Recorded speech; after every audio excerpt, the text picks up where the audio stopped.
Hello, all. This time we're tackling Disclosure Day. Is this Spielberg's ultimate mic drop as he returns to sci fi, or is it a sentimental misfire that leans way too hard into melodrama?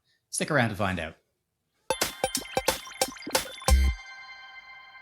Hello, all, and welcome to Middle Age Geeks. I'm one of your hosts, Phil. That is Daz, and this week we're discussing Disclosure Day. For those new to the show it's going to be very spoiler free and interesting discussion. And if there is going to be spoilers, we'll give you plenty of notice towards the end. So, Daz, look, before we get into your initial thoughts, which I'm looking forward to getting, I'm just going to run through some stuff about the plot and the main cast and whatnot. So, a very broad synopsis is a meteorologist and a cybersecurity expert find themselves at the center of a movement to expose the government's cover-up of extraterrestrial secrets. Doesn't quite sell it. So, as people already know, I'm sure this is directed by Steven Spielberg. His 37th feature film as he right as he turns 80. Yeah, fucking amazing. 80. Written by David. It's another a collaboration with him and David Koepp.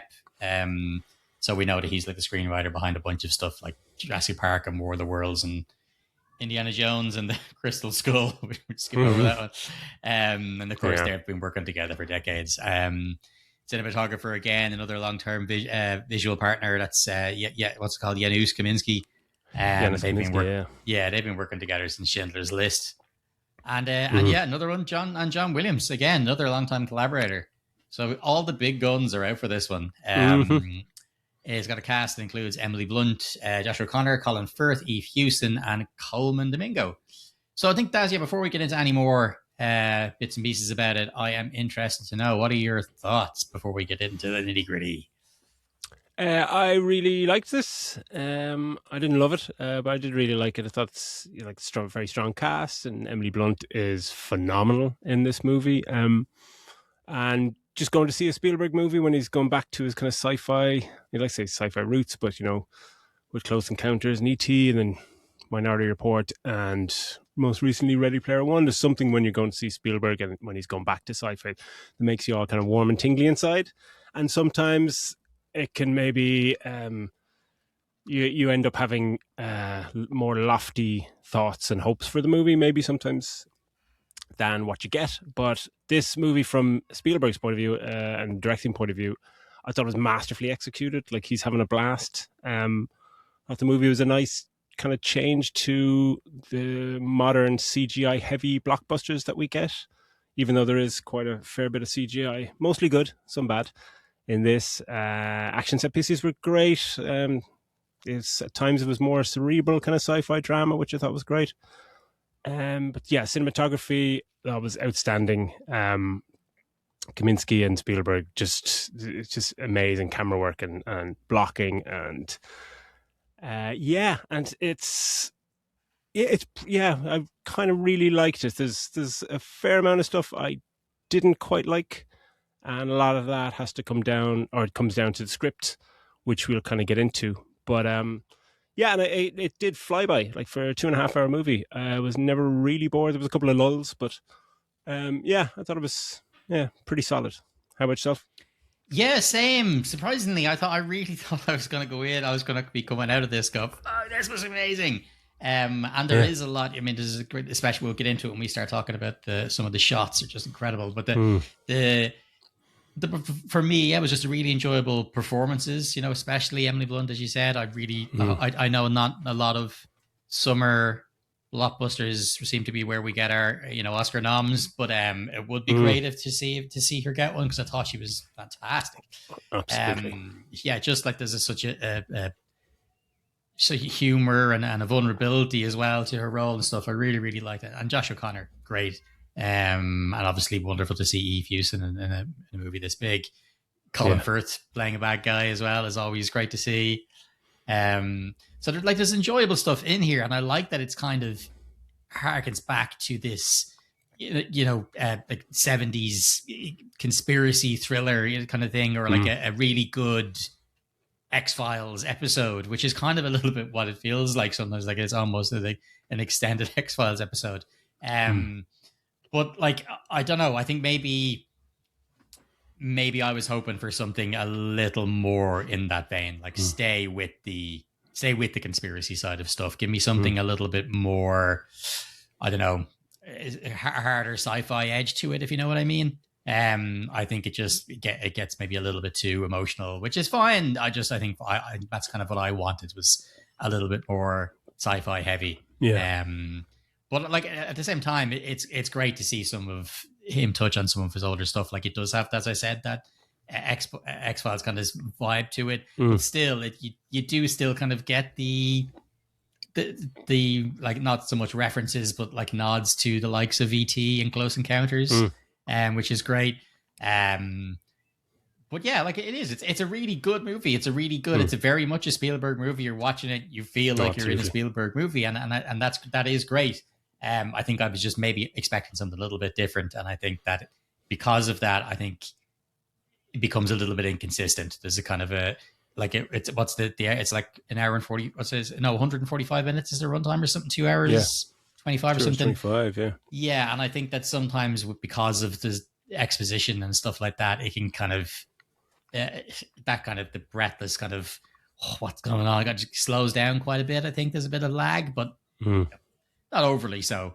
But like, I mean, these are. I think for one of his movies, you're going to get that because he is wonderful at developing his characters and stuff. So we are going to get more insight. I just felt like it messed with the pace a little bit for me to kind of, when we started getting really introspective stuff and all that.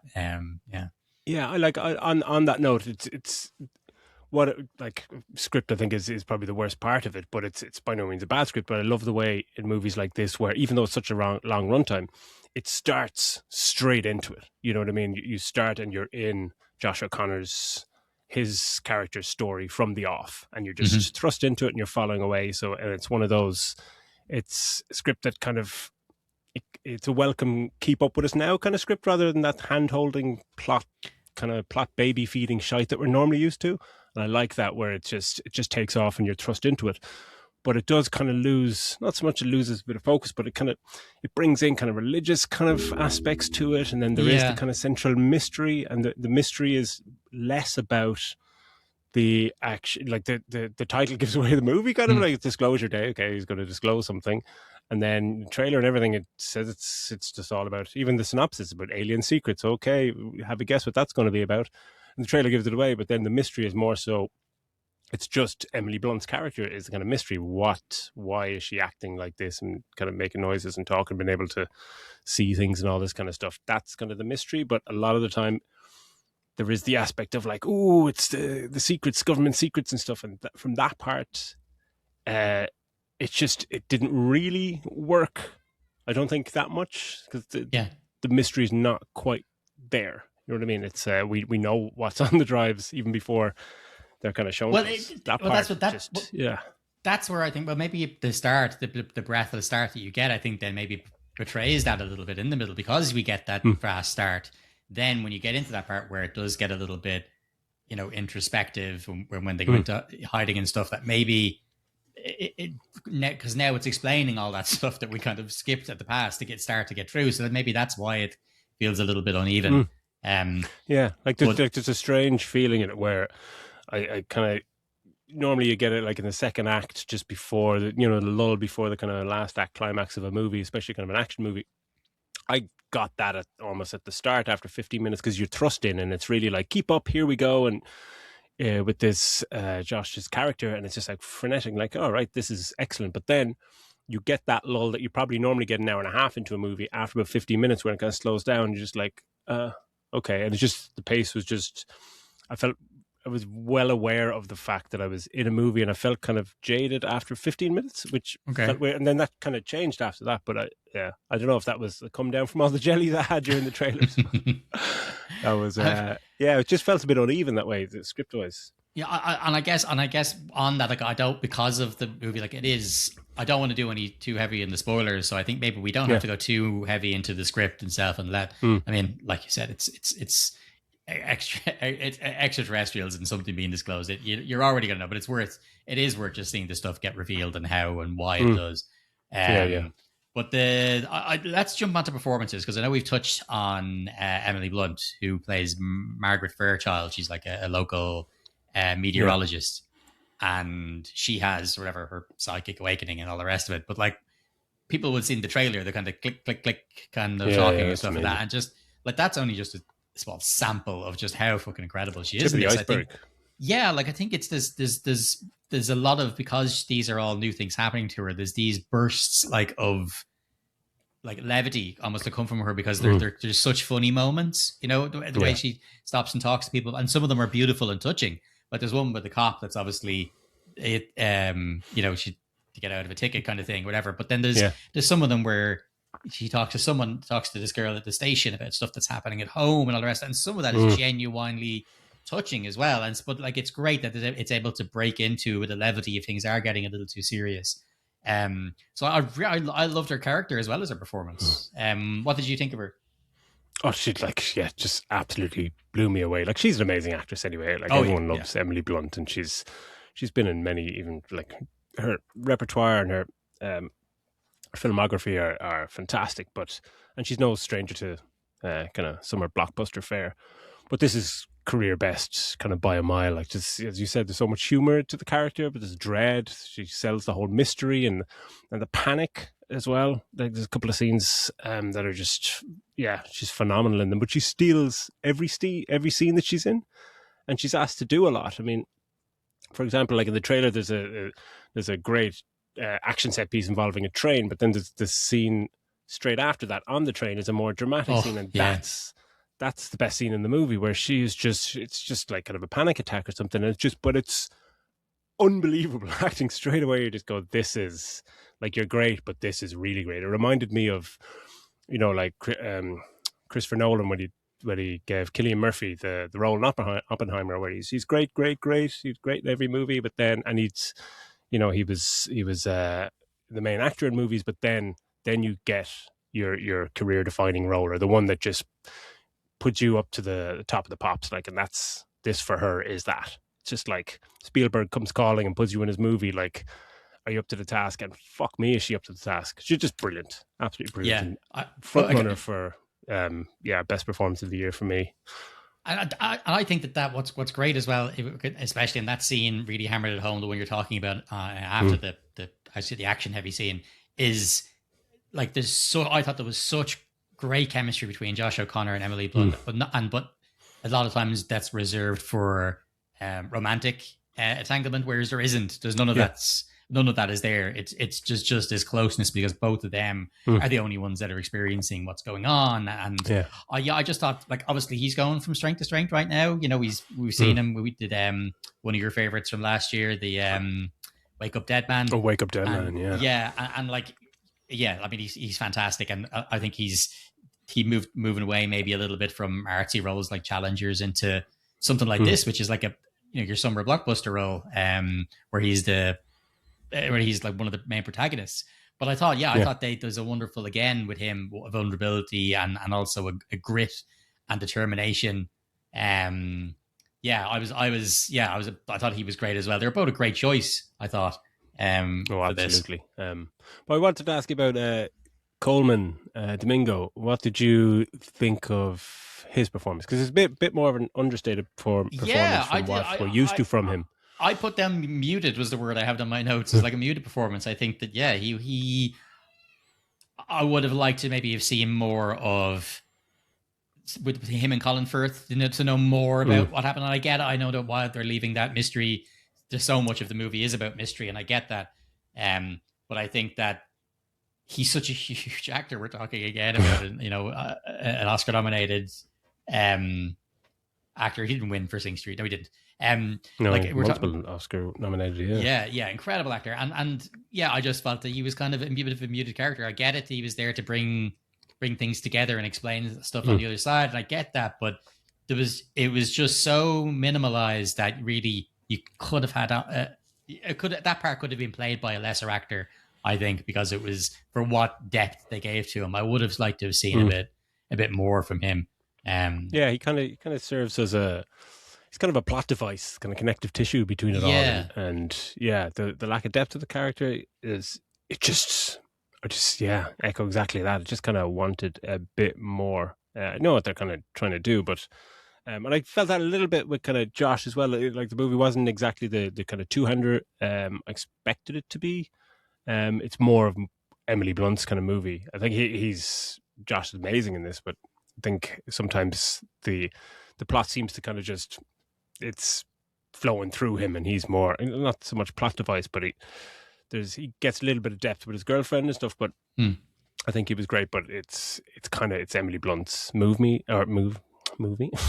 It's Emily Blunt's movie, and everyone else is kind of just circling around her towering performance. Like Colin Firth is brilliant, but again, it's kind of two-dimensional. He's not exactly kind of, a mustache twisting kind of villain, but you get what he's trying to do and why he's trying to do it. But a lot of his scenes involve some kind of sci-fi elements and the kind of MacGuffin device from the trailer, which I just wasn't a fan of. So a lot of his scenes, while they kind of work initially, they just get a bit kind of silly and preposterous, which is strange saying that in a movie about UFOs or aliens, or not UFOs actually. What's it now? It's UAPs. Is it? Isn't it? Yeah, they changed it because they say that instead of unidentified, it's unidentified anomalous phenomenon now. It's called because and I'm sure it'll change again by the time this comes out. But I actually really enjoyed him. I like those.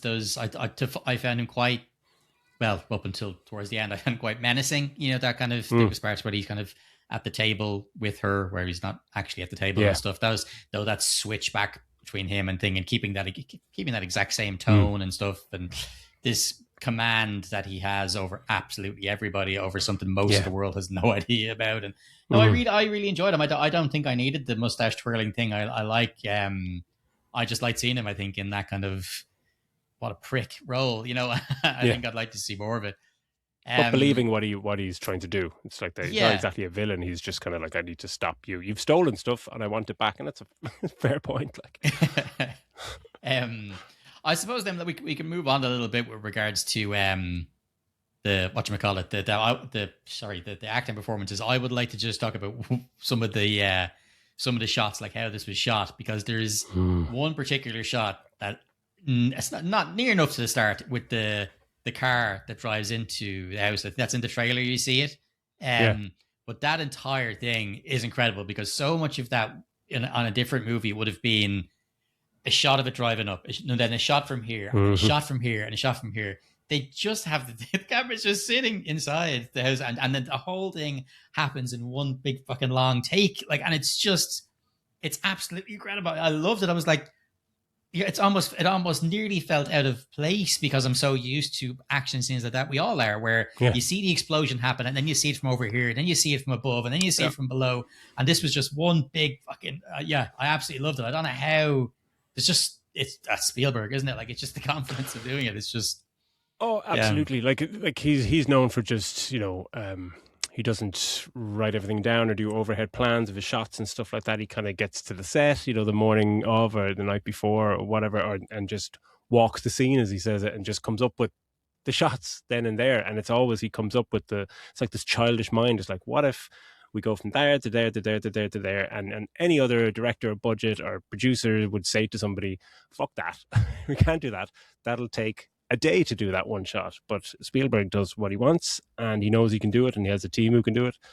And it's amazing. Like, there's so many mechanics and movements to that car shot, but there's a simple shot of someone looking at a laptop. Any other movie on the planet would just be like, here's a shot of her looking at the laptop, cut to the POV of what she's looking at on the laptop. Spielberg goes, hold on a second, no, what if we just move the camera up over her face, go over the laptop and down, but now the camera's upside down, so it just rotates around and you see what's on the screen. You're just like, this is so good, it's taking me out of the fucking movie. Just like, how long is it taking you to do that? There's like cranes and arms, and just like, it's phenomenal. But I want to touch on the choice of using reflections in this movie was just amazing idea. There's just so many shots, reflections through windows and stuff. And there's one shot of the back of a secret agent's head through a window, but then you see the reflection of Emily Blunt in the window, and she's in his head in the shot. It's like when a double she's actually exposure doing thing, something, like, and kind of reading his mind or whatever. And it's just like, it's just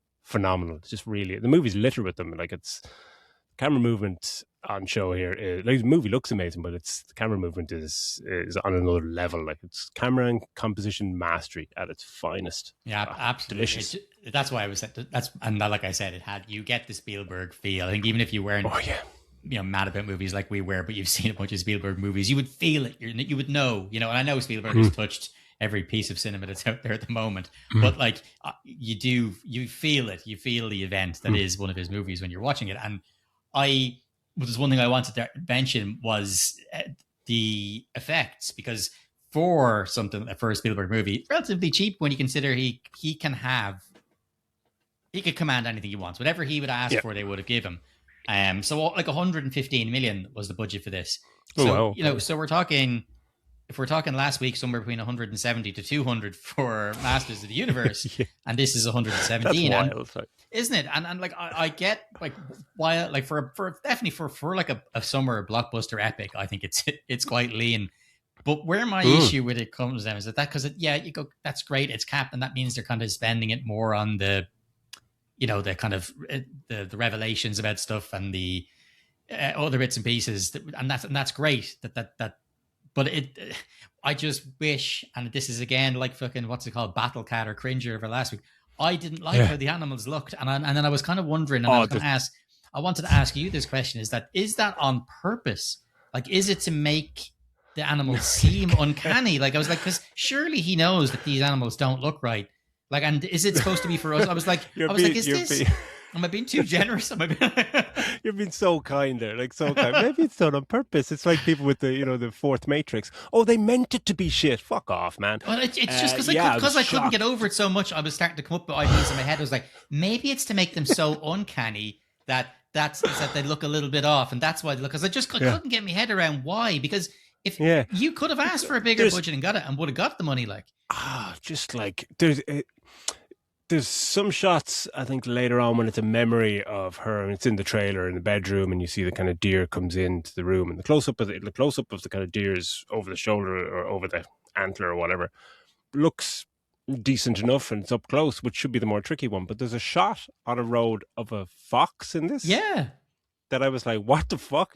What? Like, it's not achingly bad, but it's just so out of place because it's the only thing in the shot. It's just a fox on a fucking road. You're not trying to, like, the whole thing could be CGI. You're not trying to blend it in with a real life aspects or anything like that. And it just looked really, really bad. And you're kind of going, come on, surely someone could. And the fact it's not a movement thing. It's actually, I think it's just sitting there.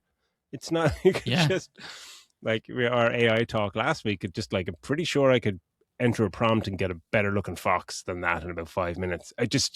Maybe you're right. Maybe it didn't make sense that it was. I'm just trying to give credit because but just because I couldn't get my head around, I just looking at going, that just looks so bad, and it was for each one of them, and I couldn't really get my head around why. I think they got away with the budget as well, with like, not going into spoilers, but some of the stuff on the footage that they see and stuff is all obviously old archival footage, so they didn't have to render any of the imagery and stuff that's going on.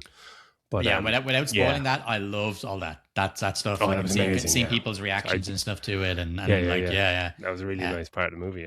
Actually, speaking on performances, that news anchor towards the end is basically no spoilers. She's an actual news anchor, and she's delivers, and she really sells like the climactic kind of people seeing what's on these tapes. I was just like, if that didn't work, the movie doesn't work. And I was like, holy shit! And I looked her up, and she's a real life news anchor, and she is excellent. Wow, I didn't realize that. I don't know how we got a performance out of her. Yeah, it sells the whole shock of the world, and because it would have fallen flat, because you need to see the audience and real world, like when she's kind of tearing up and stuff. Oh, it was amazing. Yeah. Oh wow, I had no idea. Fair fucking play. She was awesome. Yeah, brilliant. I guess there's not really a massive amount more that I wanted to ask you about in particular, Daz. But I just wanted to talk about that train scene that we see the trailer. It's one of the action sequences, and obviously there's fucking green screen and stuff. But I read somewhere that they because obviously you filmed this on 35 mil, but for some of the very close-ups to give them that real intense feel, they had them with like a handheld smaller handheld cameras and stuff to get right in and get that real gritty feeling. And I love that because yes, we know obviously there's not another fucking train in the car there. Like it's so much green screen, but it really felt like I felt myself, holding a breath, kind of like, whereas normally I'd be like, absolutely, nah, CG trains, who cares? I've seen this in fucking, billion other things. Terrified. And like, again, the trailer gives so much away in this actual movie, like, but the trailer actually kind of shows the end of that scene almost, like, jump onto the train, you know what's going to happen, but it was so tense, it was so just like edge of your seat, sound design and everything in that sequence, just, I was kind of going, holy shit. And then the fact that that's followed up with Emily Blunt's best scene after that inside the train, like that 5-10 minutes is just absolutely, that's why you go to the fucking movies, like, those two scenes. But it's just a great, I think that was just such a great idea to have the close up and have them with the smaller cameras and stuff to get you right in and close with them, and the panic while they're on the bonnet of the car and stuff. It's brilliant. So tense, like so tense. Like I'm not really sure if I have anything else I wanted to mention. Is there anything else you wanted to bring up, Daz, on the movie? I guess on the score, I thought the score was kind of good because it's the 30th collaboration with John Williams and Steven Spielberg, but I don't think it's one of his more memorable scores. It kind of announces itself every now and then, but it was kind of, I know he came out of retirement and he's 94, but like not one of his best scores, right? I guess it's hard to score a movie like this, I imagine. But I was thinking the same. Like when you watch one of these movies or you see a movie back, you kind of remember at least one or two of the tunes. Even something like War of the Worlds, which I'm not a massive fan of. I think it's okay. Some memorable moments, but you'll still get pick 'em. You'll still remember the tune. Whereas I was watching, there was nothing really memorable about it. Like they were great, incredibly competent, and all the rest of it. But yeah, I don't know. I mean, mind you, if I was able to put out pieces of work like that at 94 years of age, and I'm not just fucking shitting myself into retirement, I'd be fucking delighted. So yeah, rock on. What a fucking all-time legend he is. Yeah, I think I'm not sure if I've got anything massive else to talk about, Daz, then. Are you happy enough to put a star rating on it? Absolutely, yeah. I would probably, it was going between 3.5 and 4, but I'd give it 4 because of Emily Blunt, and just watching Steven Spielberg showcase kind of mastery and in the sci-fi realm. And I just thought it was top tier filmmaking and just delicious to watch. Script kind of lets it down a little bit. I guess for every Jurassic Park, there's a Jurassic World rebirth, and that's David Koepp's kind of career. But yeah, really, really, there's just so much to like here, so much to like. And we'll get into more kind of in spoilers about what kind of didn't work. But yeah, and even the ending would probably be polarizing to a lot of people. So I'd imagine, 3.5 to 4, probably 4, just because it's Spielberg. Yeah, I'm going to come in slightly lower on the 3.5. I wasn't mad about the. We shall discuss again in the spoilers. I wasn't mad totally on the plot. How I felt some parts felt a little bit bloated. I think you mentioned the religious stuff. I thought, like all my stars there were going towards just mostly the performances and the incredible direction and cinematography. But as a movie, I'm not even sure I'd be overly bothered in watching this again. I'd probably watch the scenes that I really enjoyed. Like, I'd probably watch those over again multiple times, but the actual movie again, it didn't really even stick with me the day after. So, okay, well, look, if you were leaving us there, thanks a million for joining us. That's 4 for Daz, 3.5 for me. It's still a recommendation for sure. It's a Spielberg movie. Go see it in the movies.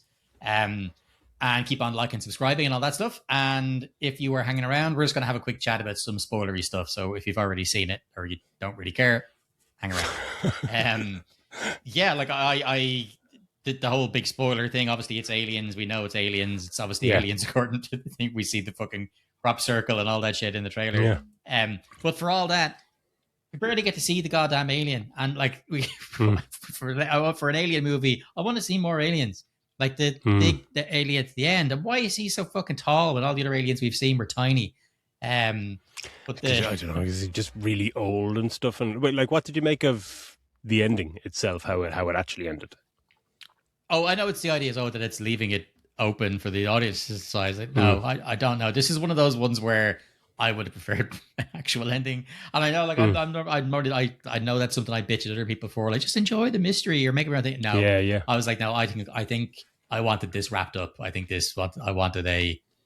wanted the movie kind of a wrap up, or at least a direct nod to, okay, there is definitely more to come. It was just, yeah, I wasn't. I know. Maybe you're going to disagree, but no. Like I was. It's one of those movies when it ended. It is one of those. Oh, that's how you're ending. Okay, and it kind of that's fine. And I like the fact that there's a mystery to it. But I also would love if there's this shot in the trailer that again kind of misleads people, because I think it's from the footage they find of like the spaceship coming through the kind of clouds.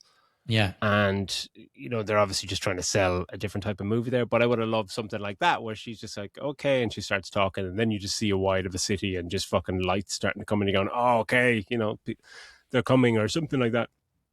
But it was quite odd, because that final act is great with the reporter and all that, and then when the alien kind of comes out, it's just kind of like, oh, kind of shock and awe, but I didn't really have that kind of shock and awe, because the mystery was already solved for me when Emily Blunt. yeah. I loved that whole thing with her, and just like, oh, yeah, she was.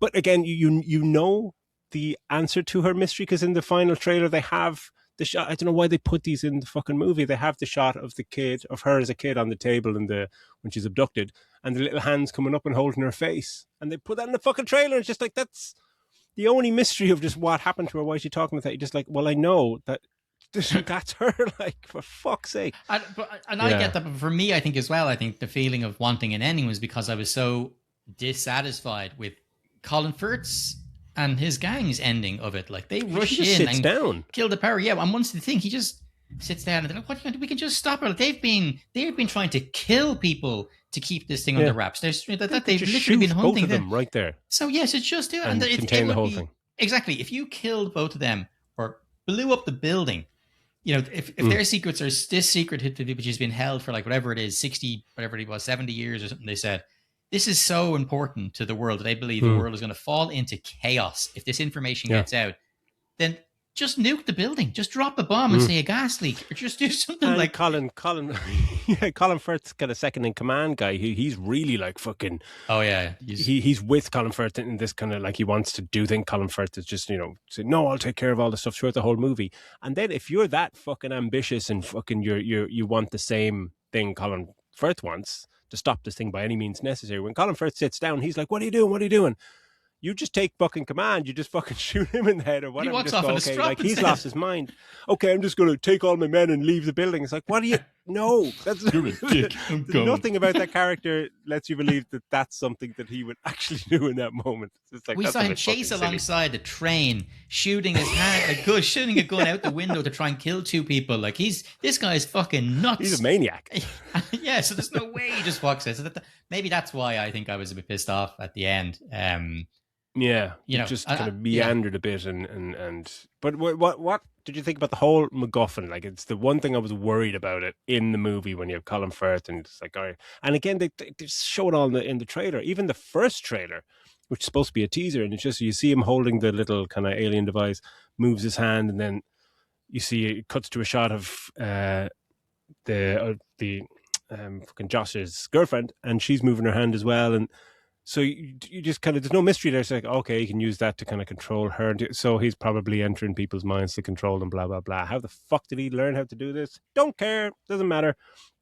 But that whole thing, like in a movie about aliens and alien abduction and all this crazy stuff, that whole stuff with that device, MacGuffin, so that people can do all these crazy things, was incredibly far-fetched. It's just like the point when Emily Blunt starts using it to fucking hide them all, it's just like it's just like, oh, come on. But I think it's the rules, isn't it? Fantasy, a bit too shit. It just made no sense. What can you do with this?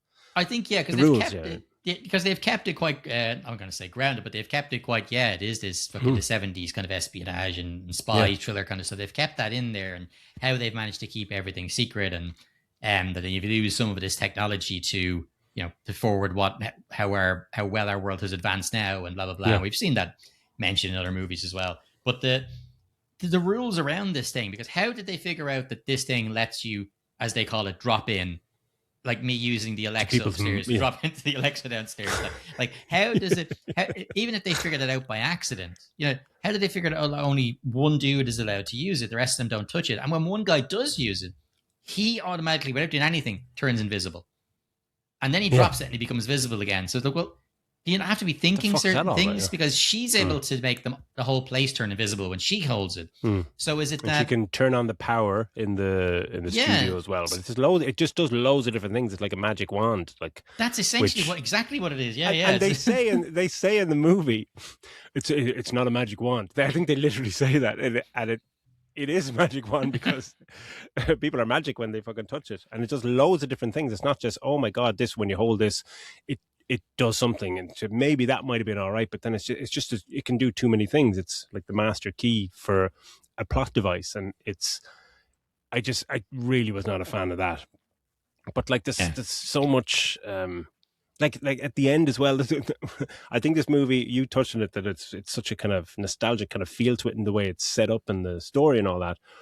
But I think it should have been set, in the 90s or noughties or something, because they mentioned like there's a nuclear war apparently happening. There's a couple of lines about something bad happening in the world, and then all networks all over the world pivot from covering the potential nuclear war, to somebody releasing UFO kind of footage in this world. And they mention AI in the movie, in a world where AI is there. There's no fucking way they pivot to that, because everything that's on it could easily meet. Yeah, but at the time your one does a check, because your one does, she's like, you sure this is real? And one, she goes, yeah, I'm checking. You can see the thing says here that our checker says it's real. So at that point, it's already been broadcast by people by the time they actually get around to doing that check.